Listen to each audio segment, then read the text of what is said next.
Pagkatapos nga ng anniversary swimming, so eto naman, January 3, nag-start na tayong mag-walking-walking. Kasi nga, 'di ba, New Year, so dapat may fitness goals din tayo. Char. Pero sa totoo lang 'yan, isang ikot pa lang hinihingal na ako niyan. Hindi ko na kinaya yung magdalawang ikot, kaya bumalik na ako sa area kung saan naglatag kami para mag-picnic-picnic. Nagbaon kami ng kape at termos para makatipid. Siyempre kasama din sa goal natin yung pagtitipid, 'di ba, New Year. Ang dami kayang bayarin pagkatapos ng New Year. Kaya dapat magbaon-baon na lang para menos.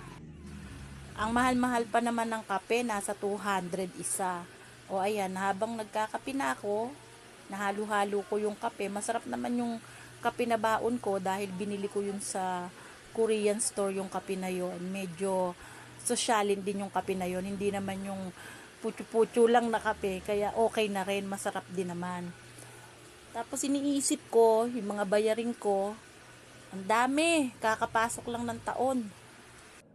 Kaya lang naisip ko rin, sabi ko, hayaan ko na nga lang yung problema ang mamroblema sa akin kaysa ako mamroblema sa kanya.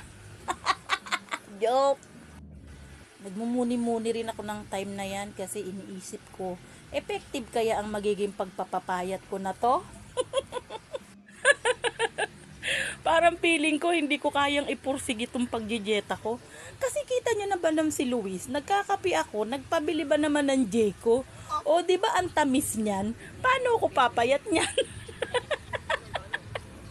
Imbis na biskwit lang at kape ang kakainin ko, dumating naman yung papa niya, may dalang litsyong manok. Ayan tuloy, napakain tuloy ako ng kanin at saka litsyong manok.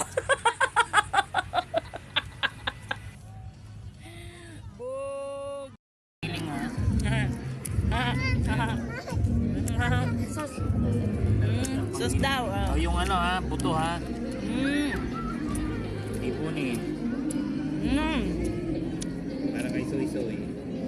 Mm. Kaya dyan sauce. Kaya nga lang. Ito lang ito lang kumain. Isang buong baliwan.